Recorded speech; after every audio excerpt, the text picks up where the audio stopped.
Saudara Kaisang Pangarep, putra bungsu Presiden Jokowi, siap hadir menjadi Depok pertama. Nah, apakah ini kode untuk maju di Pilkot atau pemilihan wali kota Depok? Atau pernyataan ini bukan merujuk pada pilkada? Nah, kita akan ulas bersama Wakil Ketua DPD PSI Kota Depok, Icuk Pramanaputra, juga hadir juru bicara PKS Muhammad Khalid, serta pengamat politik yang juga Direktur Eksekutif Political Review, Ujang Komarudin. Kang Ujang, selamat pagi. Mas Selamat Khalid, pagi, Mas Icuk, Bang selamat Bayu. pagi. Assalamualaikum Mas Bayu, Mas Ya, Ujang. Ya, Bang kita Khalid, Bang Selamat Icuk. pagi, Maju. ya terima kasih waktunya. Selamat pagi semua, salam sehat. Dan saya sengaja tidak mengundang Mas Kaisang, biar seru. Saya mau ke Mas Icuk dulu, Mas Icuk. Ini benar udah komunikasi dan kalau lihat videonya kita kemudian ada keraguan-raguan nih, Mas Kaisang nih majunya sebagai, kok bilangnya nggak Depok nomor 1 sih gitu kan. Layaknya dalam politik kalau menjadi wali kota atau gubernur tuh Depok 1 atau apa begitu. Tapi Depok pertama, kita jadi mikir-mikir ini gimmick-gimmick, jangan-jangan produk nih ada sesuatu. Dan pintarnya putra-putranya Pak Jokowi kan di sini, terutama Kaisang yang banyak bergerak di UMKM. Mas Icuk, ini serius atau enggak mau ke Pilkot, Kalau Mas Kaisang? sebetulnya nanti kan tadi sudah dinyatakan juga bagaimana teman-teman mencerna ini sebagai bentuk pernyataan politik atau pernyataan bisnisnya gitu kan. Nanti kan tergantung pencernaan masing-masing. Nggak semuanya kuat, nggak semuanya siap kan gitu. Ya. Kalau kami secara politik dari awal dan juga Mas Kaisang sendiri sudah mengakui bahwa baliho-baliho yang bertebaran saat ini ya memang dari fotonya disuplai oleh beliau gitu sih. Nanti dicerna lagi masing-masing. Iya, Saya iya. rasa ini gerakan cukup serius. Oke, artinya gini loh, saya tuh kepengennya kan, ini kalau PSI, masih Icuk lagi yang ngomong, udah bikin juga sang menang ya kan, relawan untuk Kaisang Betul. menang di Depok. Saya pikir ini cukup serius begitu, jangan nanti PSI-nya sama kita nih, kena prank juga atau bagaimana gitu, Mas Icuk? Kalau kena prank sekalipun ini adalah gerakan perubahan ya Mas. Jadinya kemarin bahkan kepikiran di awal sekali apa mau pasang Che Guevara nih. Karena kebutuhan karena kebutuhan kami sebagai anak muda Kota Depok ini memimpikan sekali, mendambakan sekali perubahan. Nah ini yang kemarin yang kami bahas, akhirnya di ujungnya muncul nama Kaisang ini. Sebetulnya sudah sampai di posisi ini harus betul-betul gerakan perubahan dan dilakukan secara bersama-sama. Siapa tokohnya ya sampai di ujung di akhir bahwa Kaisang Pangarep mungkin menjadi salah satu harapan kami gitu Mas. Oh, jadi ini proposal nih dari PSI untuk Kaisang. Bukan Kaisang yang menyatakan oke saya siap maju, belum? Ya sampai saat ini Mas Kaisang terus berkomunikasi dan terus menggalang dukungan politik baik dari partai maupun juga relawan-relawan yang sudah sekarang terbentuk. Makin lama makin banyak. Ini juga mungkin kayaknya tidak bisa kami sampai kita kebingungan nih berapa banyak relawan nih, kok ada grup lagi, saya diundang lagi. Oh iya. Gitu ya, mudah-mudahan ini menjadi satu gerakan perubahan untuk Kota Depok. Gitu sih Mas. Oh begitu. Oke, mulai terbayang lah saya berkaitan dengan nanti Mas Icuk boleh perjelas lagi ya.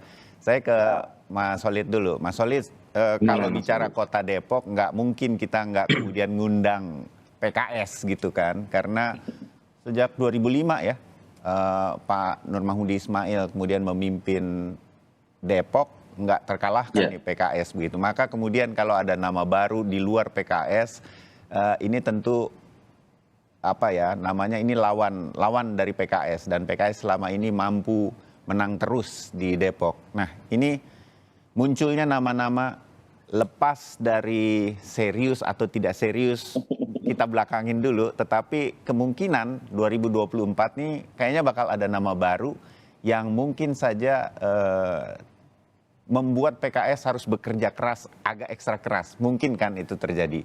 Nggak apa-apa mengenai hal ini, Mas Khalid?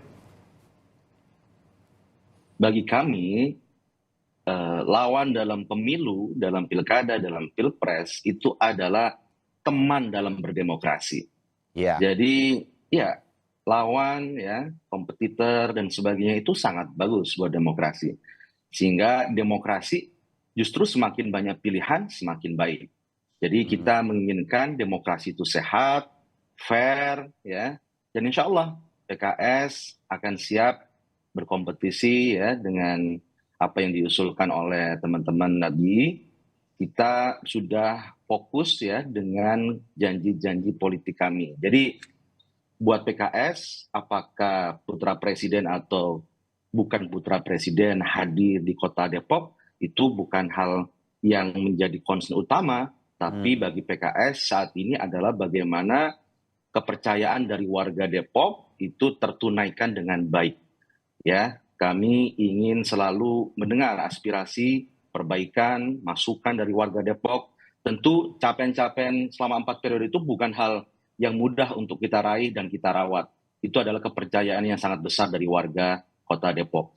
Alhamdulillah kami juga mencapai target-target yang sudah kita tetapkan.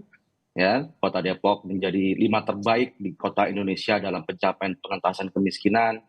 Di Jawa Barat, capaian indeks pembangunan manusia terbaik, salah satu yang terbaik, kemudian penciptaan lapangan kerja, pengentasan pengangguran juga luar biasa, impresif. Dan bagaimana pengentasan masalah stunting kita juga sangat impresif pencapaiannya. Jadi tentu mesti ada beberapa pekerjaan rumah yang ada, tapi capaian-capaian yang sangat impresif, prestasi yang luar biasa di bidang ekonomi, kesejahteraan sosial, pengentasan kemiskinan, itu tidak terbantahkan. Dan itu bisa dicek dalam data dari BPS, ya, pemerintah yang dikeluarkan secara rutin oleh pemerintah. Jadi sekali lagi Mas Bayu, Mas Icu, Kang Ujang, bagi PKS sekarang adalah fokus bagaimana menuntaskan agenda-agenda kerja sehingga aspirasi, kehendak, ekspektasi warga Depok itu terpenuhi. Masalah Mas Kaisang maju atau tidak maju, kita welcome saja. Siapapun yang akan maju, kita bersaing dengan fair, dengan sehat. Jangan sampai pemilu nanti pilkada lawan kota kosong, ya. Jangan sampai seperti itu. Ya. Demi anak presiden jadi kota kosong kan tidak bagus dan seperti itu. Jadi kita ingin menjadikan demokrasi betul-betul sehat, asyik, seperti anak-anak muda ya, bertarung gagasan, bertarung kebijakan, itu akan seru sekali. Kita akan nantikan hal tersebut. Jadi PKS juga akan majuin anak muda juga nih, Mas Holid mungkin namanya? Ya, kita sudah menjaring beberapa ya, Kota Depok sudah melakukan penjaringan hal tersebut ya. Kita ada namanya pemilu internal raya, jadi PEMIRA. Jadi ada demokrasi di PKS. Ada beberapa kandidat yang sudah muncul dan anggota PKS memiliki hak untuk memberikan vote. Jadi di PKS itu ada pemilihan dulu, ada vote dulu. Jadi ada pemilihan raya, di situ nanti anggota-anggota PKS akan memilih siapakah yang akan menjadi calon wali kota Depok. Jadi siapapun memiliki hak untuk dipilih dan maju di kader-kader PKS di sana. Seperti itu Mas Bayu. Ya, menarik. Depok ini akan menarik tampaknya, mudah-mudahan. Kang Ujang, ini juga orang Depok nih, namanya aja udah Ujang ya kan, masih bagian dari Depok, Bogor, dan Jawa Barat. Kang, apa yang Anda lihat dari, lepas dari sekali lagi kita masih menunggu kepastian, sebenarnya Kaisang Pangarep ini akan benar-benar maju nggak jadi orang nomor 1 di Depok, jadi wali kota? Harapan saya sih serius saja begitu, sehingga kemudian pilkada di Depok tahun ini nih 2024 nih akan menarik begitu, melawan petahananya yang juga nggak bisa terbantahkan sih, sangat kuat di Depok. Saya tahu persis itu. Nah, Kang Ujang, apa yang Anda lihat dari fenomena ini kemudian? Yang pertama tentu tadi ada pernyataan Mas Kaisang, 3 hal yang saya catat. Pertama, sudah mendapatkan izin keluarga. Kan itu titik poin. Yang kedua, siap hadir menjadi Depok pertama. Walaupun tadi masih bias katanya apakah menjadi wali kota atau promosi, saya sih menyikapinya ya kelihatannya serius. Yang ketiga tadi ya foto-foto disupport dari Kaisang. Nah, saya melihat dari ketiga poin ini ya mengatakan bahwa sesungguhnya Kaisang dan PSI serius dalam konteks untuk mendukung ya Kaisang menjadi calon wali kota Depok. Cuma memang begini Bang Bayu, kalau misalkan tidak jadi, lalu tidak serius, maka mohon maaf Kaisang dan keluarganya akan dicap sebagai tanda petik ya, sebagai politisi yang mohon maaf suka berbohong dong. Ya katanya siap maju, katanya siap hadir menjadi Depok pertama, tahu-tahu nggak maju. Ini juga pembelajaran yang tidak bagus kalau itu terjadi. Oleh karena itu tadi alangkah menariknya ya jika kontestan Pilkada Depok di November 2024 yang menghadirkan Kaesang tidak masalah. Tadi juga menghadirkan calon petahana terbaik dari PKS. Justru inilah yang membuat Depok menjadi punya dinamikanya sendiri yang akan menjadi rujukan atau referensi bagi daerah-daerah yang lain. Kenapa Kaesang perlu maju? Pertama, dia anak muda. Ya oleh karena itu saya melihat kenapa ini anak muda penting, walaupun terlepas pengalamannya ada tidak atau tidak ada, itu menjadi penting. Yang kedua, yaitu anak presiden. Selama ini anak presiden itu selalu menang.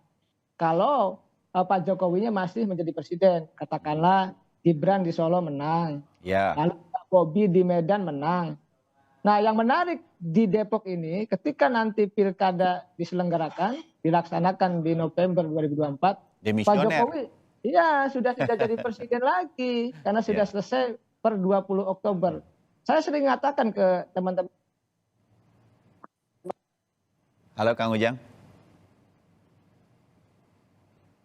Halo Kang Ujang. Oh, tampaknya suara dari Kang Ujang bisa diulang sedikit? Ya bisa melenggang untuk bisa menjadi wali kota. Tetapi ketika misalkan yang terpilih nanti presiden barunya adalah pihak oposisi, katakanlah kalau Anies maju, Anies yang menang, ini juga akan berbeda. Kaesang juga akan melawan calon PKS yang kuat. Karena ketika misalkan pihak oposisi yang menang, ketika Anies yang menang, katakanlah seperti itu, maka PKS pun akan semakin kuat. Berbeda kalau misalkan presidennya yang menang adalah figur atau calon yang didukung oleh Pak Jokowi. Itu kemungkinan Kaesang akan sedikit melenggang dalam konteks pertarungan nanti. Jadi catatan penting itu di situ. Karena kita itu berpolitik tidak hanya melihat di depan layar, tapi di belakang layar itu yang paling penting. Di depan layar kan ya bagaimana ada baliho, ada foto-foto, berpromosi, berkampanye gitu ya. Tapi di belakang layar kan terkait dengan persoalan tadi ya keterlibatan aktor-aktor di belakang layar yang penentu politik juga. Tadi siapa presiden yang menang nanti itu menjadi penentu siapa sebenarnya wali kota Depok. Apakah presidennya yang didukung oleh Pak Jokowi ataukah memang oposisi? Ini juga akan menentukan nanti ya perjalanan dari Kaesang untuk bisa menjadi wali kota Depok atau tidak. Ya, oke. Kang Ujang sedikit saja mengenai mampu bertahan lamanya menjadi petahana yang selama ini kuat PKS di Depok. Anda punya catatan mumpung ada Mas Solid. Dengan munculnya nama-nama baru, kemungkinan besar, ini udah ditantang sama Kang Ujang nih. Mas Kaesang selamat pagi. Anda nggak boleh bohong-bohongin orang lagi. Ini nggak boleh jadi gimmick-gimmick. Udah tanggung ya kan. Mas Icuk proposalnya udah jadi ini masalahnya. Oke, jadi untuk PKS sendiri apakah ini nggak bisa dianggap enteng munculnya nama-nama baru yang mungkin saja kuat koneksinya dengan presiden nanti yang terpilih? Kang Ujang. Ya, catatan saya seperti itu ya. Kaesang itu mohon maaf, kalau kita lihat sisi politiknya belum berpengalaman. Ya. Tetapi karena tadi anak presiden itu menjadi kuat. Nah, makanya saya ketika menganalisa Gibran, Bobi itu sangat jelas, sangat clear. Sebenarnya kalau anak presiden yang menang lah, tidak akan terbantahkan itu, faktanya memang menang. Nah, dalam konteks PKS saya melihat ini tantangan bagi PKS yang serius. Karena tadi PSI mungkin dengan partai-partai lain, saya melihat tadi malam juga Sekjen Gerindra ya Pak Ahmad Muzani juga statement di media gitu bahwa kalau Kaesang maju juga kami siap membantu mendukung. Artinya ada partai juga yang mendukung. Terus Pak Nusirwan juga mengatakan ya kalau memang serius ya kemungkinan PDIP juga sebagai partai keluarganya Pak Jokowi juga akan mendukung. Artinya memang banyak yang mendukung karena kalau didukung hanya oleh PKS mohon maaf tidak cukup karena PKS hanya mendapatkan 1 kursi di Kota Depok.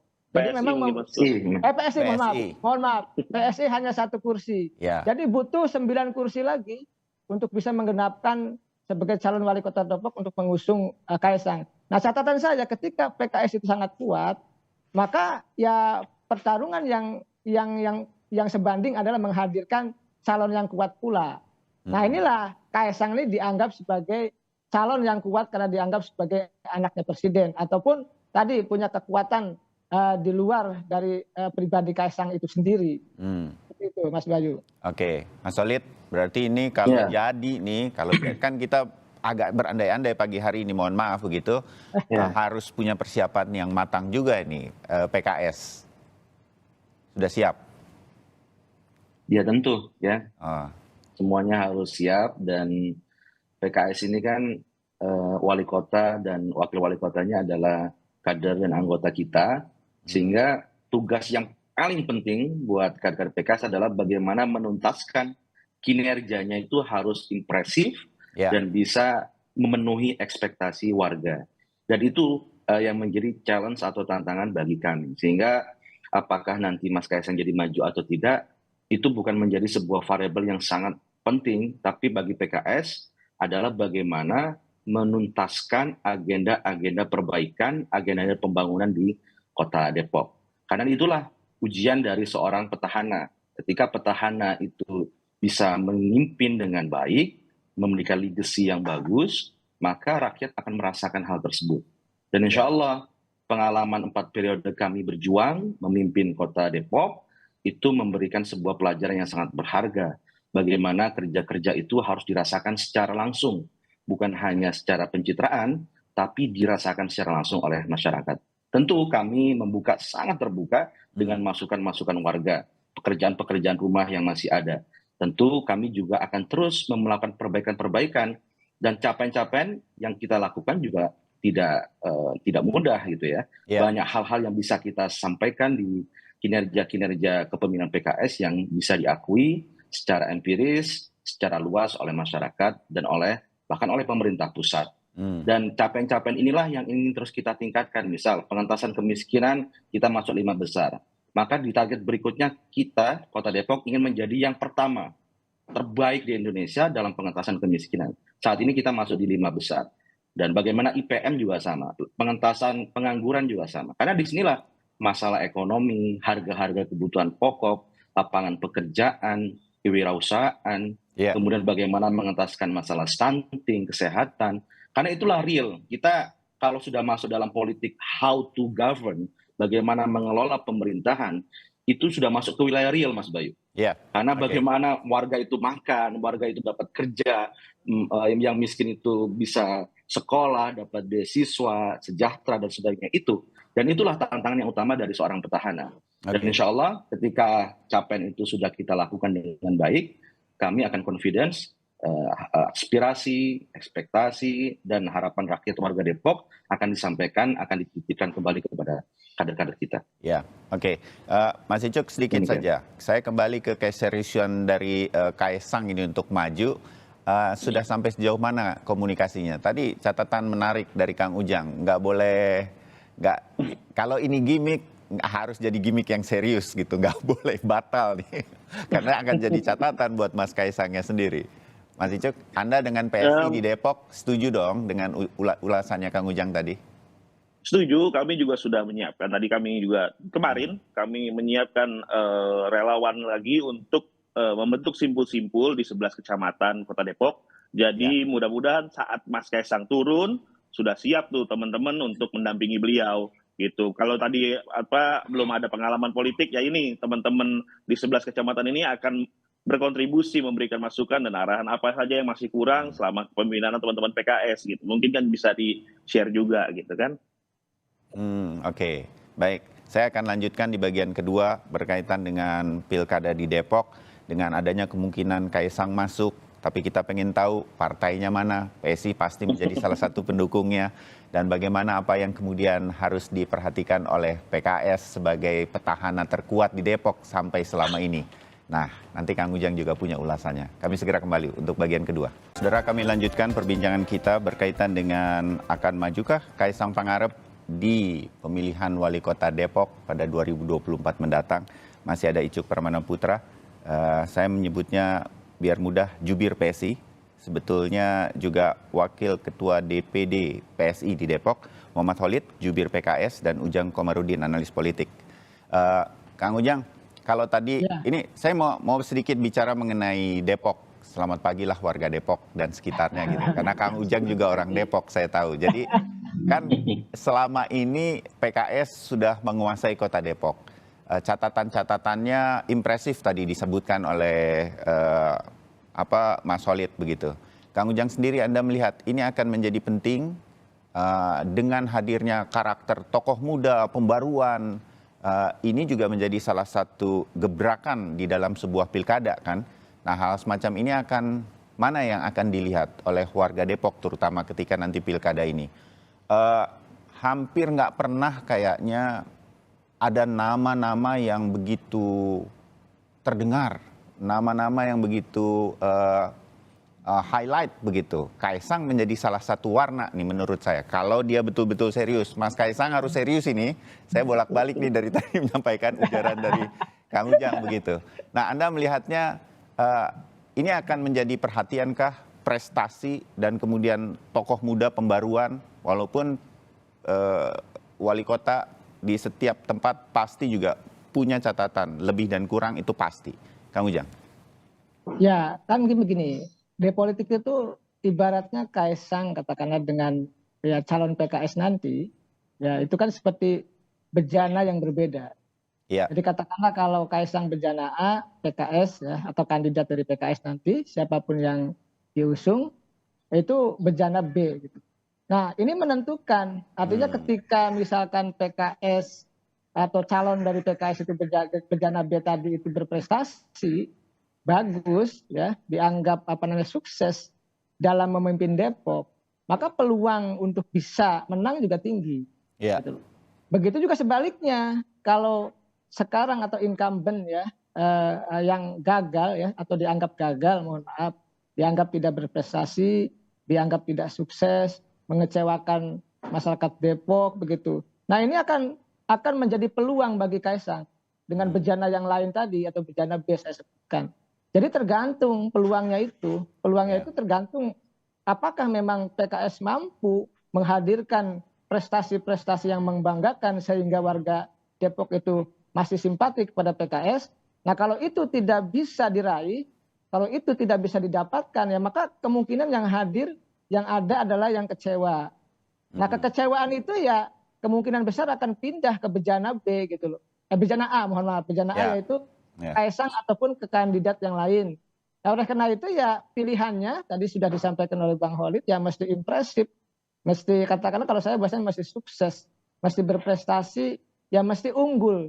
Kan ada pembanding sukses atau tidaknya ya kepemimpinan PKS di Depok ini kan harus ada pembanding juga. Misalkan dibandingkan dengan wali kota yang lain apakah bagus atau tidak, dengan daerah lain berprestasi atau tidak. Nah, ini catatan penting yang harus dilakukan oleh PKS kalau memang ingin tetap bertahan, kalau memang masih ingin tetap unggul.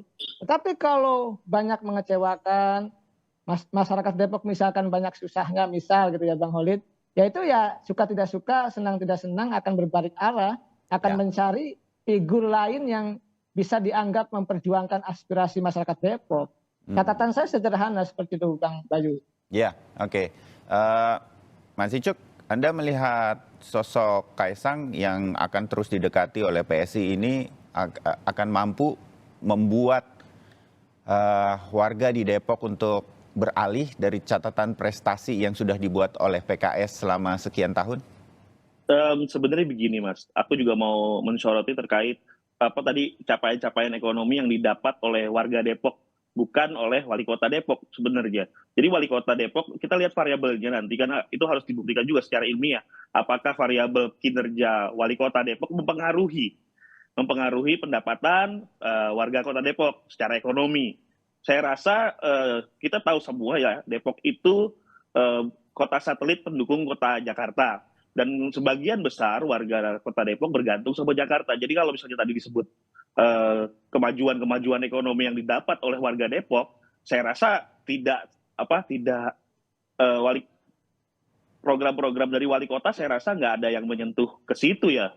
Walaupun dia memang itu menjadi capaian, menjadi suatu prestasi, tapi bukan untuk wali kota aja, tapi warganya mencari bagaimana untuk menghidupi dirinya sendiri. Kita boleh mungkin nanti buka data berapa kesempatan kerja yang dihasilkan oleh teman-teman di kota Depok dan teman-teman yang kerja memang sebagai komuter di Jakarta kan itu kita lihat tahu sendiri lah ya, di Depok tuh mayoritas warganya bekerja di luar kota Depok kan seperti itu. Jadi kalau tadi dibilang itu adalah suatu prestasi, harusnya jadi catatan deh kayaknya malahan. Dan kalau misalnya kita lihat juga pembangunan yang sebagian besar dibangun di kota Depok, jalan tol yang saat ini ada itu jalan tol yang merupakan strategi nasional. Terus kemarin juga ada pembangunan jalan Dewi Sartika, itu adalah idenya provinsi. Dan itu jadinya catatan kami juga, itu kenapa pembangunan kota Depok justru diambil oleh pemerintah di tingkat di atasnya gitu. Jadinya berarti kalau jadi dari perlu kami ada tokoh seorang wali kota yang lebih punya bagus inisiatif. Atau biarkan saja warga Depok udah bisa jalan sendiri sebetulnya. Ya selama ini kekurangannya hanya inisiatif dan mungkin komunikasi ke bawah jadi kurang gitu. Mungkin itu yang harus menjadi catatan kepada teman-teman PKS. Gitu sih Mas mungkin. Oke. Mas Saya Ali. respon ya. Iya, silakan. Jadi ini pernyataan yang absurd dari Mas Icu ya. Jadi nggak apa-apa. Ini debat-debat pilkadanya udah saya kasih sedikit-sedikit lah ya biar makin kalau seru. logiknya seperti itu tidak tepat karena itu akan menjadi sesat pikir. Karena kalau begitu kita tidak bisa melakukan indikasi atau membuat measurement atau pengukuran dari kinerja kepala daerah. Dan itulah yang harus kita lakukan. Kalau berpikir seperti Mas Icu diterapkan ke semuanya, maka kinerja semuanya itu akan diatribusikan ke siapa gitu. Di sini ada leadership ini memiliki namanya span of control atau pengawasan dari level provinsi, pusat dan kota. Jadi itulah yang harus kita lihat secara objektif. Jadi saya lihat, saya mengakui bahwa ada beberapa catatan, tapi capaian prestasi juga harus diakui. Seperti misalnya pengentasan kemiskinan. Ini saya akan sorot satu indikator saja. Kalau kita survei, apa sih yang paling penting bagi warga? Itu top of mind, itu adalah masalah ekonomi. Once ketika seorang kepala daerah atau pemimpin itu bisa menciptakan pengentasan kemiskinan, maka dia bisa menyelesaikan hampir separuh dari permasalahan dari warganya. Karena top of mind permasalahan di seluruh survei mengatakan itu adalah masalah ekonomi. Nah, Depok ini memiliki banyak program di situ. Salah satunya adalah Kartu Depok Sejahtera. Itu adalah salah satu yang menjadi program pengentasan kemiskinan. Saya pernah ikut juga sebuah konferensi Bank Dunia.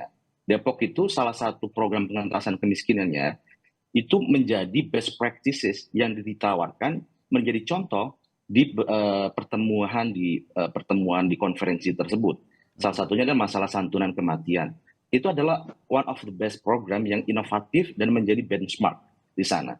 Kemudian bagaimana kita melihat pengentasan pengangguran. Ada program wirausaha baru, ada 5.000 program wirausaha baru dan 1.000 perempuan pengusaha.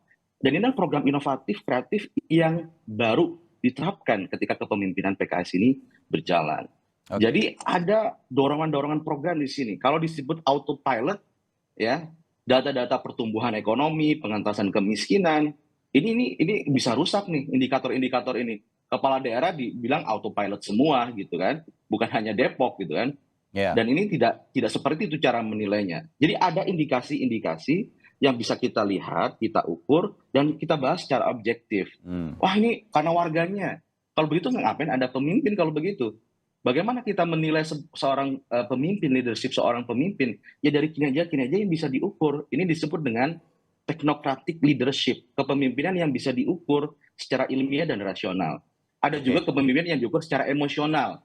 Dan ini mungkin bisa kita perdebatkan karena subjektivitas, rasa, atau secara psikologis itu seperti apa. Nah, masalah stunting misalnya. Stunting Depok itu melampaui dari target nasional. Nasional itu targetnya 14%. Depok bisa menurunkan 12,6%. Ini luar biasa loh. Stunting ini, balita yang gagal tumbuh, ini bahaya untuk generasi masa depan. Dan Depok menjadi salah satu kota yang mendapat predikat kota layak anak 5 kali berturut-turut loh. Dan ini mencapai pengentasan untuk stunting itu impresif angkanya, di angka 12,6%, melampaui dari target nasional. Jadi hal-hal sepanjang ini itu faktual, datanya bisa kita cek dan kita ukur. Dia yang mengeluarkan adalah Presiden Joko Widodo, pemerintahannya, pemerintah pusat ini, Ya. Mas Icu. Bukan Depok yang mengeluarkan. Oke, Ini BPS, Mas Icuk, ini data dari pemerintah pusat. Saya mencatat Tadi- catatan-catatan tadi kan Mas Icuk. Ya. Saya kembali lagi nih, siapapun yang diusung oleh PSI untuk melakukan perubahan-perubahan, kan harus berhadapan dengan data-data tersebut. Mas Kaisang kek atau siapa kek yang nanti akan diusung oleh PSI, mungkin bersama partai politik yang lain. Kesiapan untuk menghadapi ini semua, catatan tersebut kan nggak bisa hilang juga dan mungkin harus dihadapi. Nah, kesiapan ini sudah disiapkan bagi seorang Kaisang atau siapapun nanti yang maju untuk menantang PKS di Depok. Mas Icuk? Betul, betul, tadi selalu akan dibentrokan ke data-data yang dimiliki oleh pemerintah, yang diterbitkan oleh pemerintah pusat. Seperti tadi yang saya bilang bahwa variabel-variabel itu tuh banyak variabel yang menentukan juga.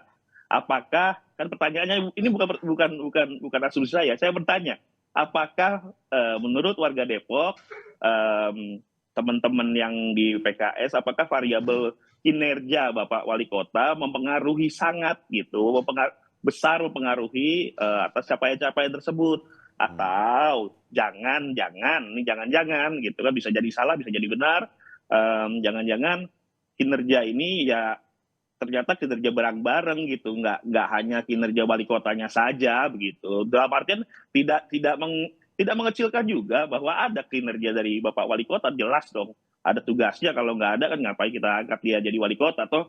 Kan kalau saat ini ada capaian, ya harusnya ada capaian karena memang tugas beliau untuk menentaskan kemiskinan tadi yang disebutkan, ya memang tugas beliau. Tapi kami di sini menawarkan alternatif pembaruan. Jika merasa masyarakat Kota Depok membutuhkan perubahan itu, ya nanti kita tunggu saja di Pilkada di 2024. Gitu, Mas. Oke, saya ke Kang Ujang. Mungkin bagian-bagian akhir ya, Kang Ujang, Mas Walid dan juga Mas Icuk.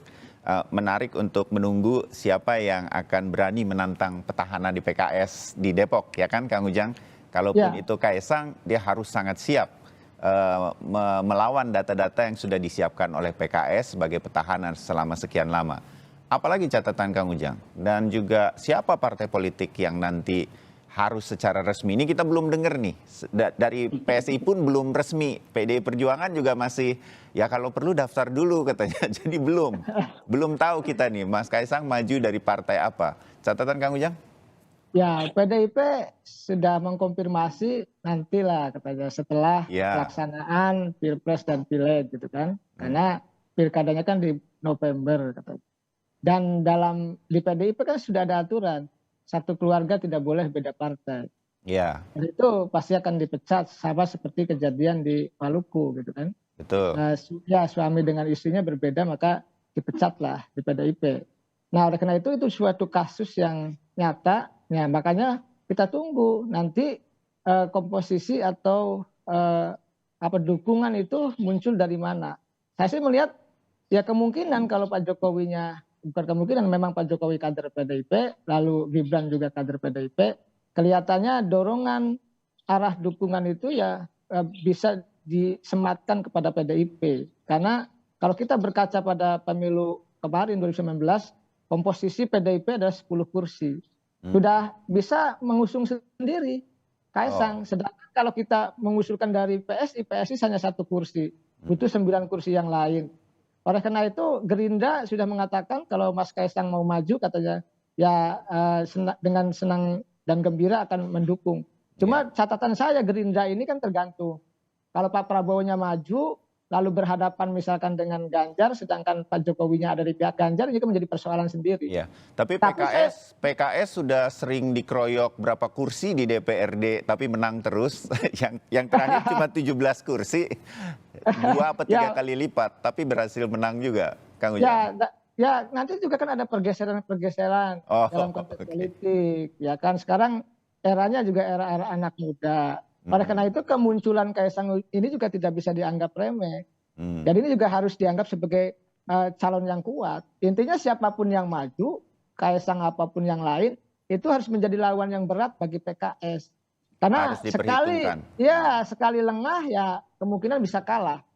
Oleh karena itu saya masih ingat itu bagaimana perdebatan PKS terakhir kali ya Bang Holid berdebat ingin mengusung wali kotanya ataukah ya wakil wali kotanya yang saat ini begitu. Itu sangat lama itu menentukan siapa yang akan diusung. Akhirnya ke wali kotanya yang sekarang. Nah, artinya di PKS sendiri juga punya tantangan sendiri, baik konteks di internal maupun dalam konteks nanti melawan katakanlah Kaisang ataupun kandidat lain yang dianggap kuat nanti. Nah, catatan saya ya semuanya berbalik kepada masyarakat Depok. Kan ada dua ya. Ya di kita ini ada kandidat itu sebagai bintang ya katakanlah PKS maupun Kaisang atau yang lain-lain.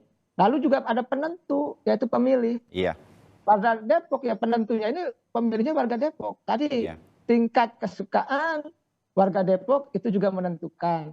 Tingkat prestasi wali kota Depok juga menentukan. Nah, lalu tingkat strategi katakanlah ya, tingkat kecerdasan dan tingkat kalau saya katakan ya, kedekatan ya, kalau saya katakan kedekatan Kaisang nanti juga dengan warga Depok juga menentukan.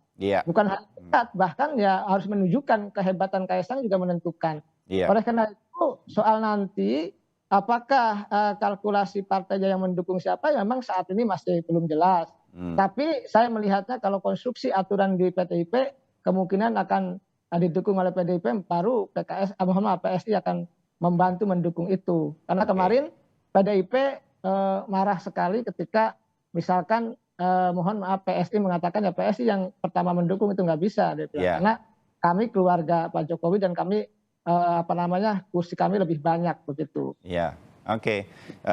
Menarik melihat Depok dengan munculnya baliho-baliho dari PSI untuk Kaisang. Jadi kita lihat nanti petahana sedikit PKS. Komentar saya. Ya, boleh singkat sedikit, saya kehabisan waktu, Mas Solid. Ya, anak muda sangat penting dalam kepemimpinan. Ya. Tapi anak muda yang memiliki rekam jejak, bukan hanya sekedar privilege karena dia anak seorang presiden. Ya, oke. Dan saya berharap anak muda akan membuat Pilkada Depok kali ini ramai-ramai orang datang ke bilik suara. Itu yang harapan saya, Kang Ujang juga pasti bersama PKS dan juga PSI. Demokrasi kita harus muncul orang-orang muda dengan track record dan keseriusan. Jadi Mas Kaisang harus serius nih majunya. Terima kasih untuk obrolannya. Kang Ujang, Mas Solid, dan juga Mas Icuk. Sampai ketemu. Terima kasih Mas Bayu, Kang Ujang, Mas Icuk. Sehat-sehat semua. Thank you, Mas Ujang.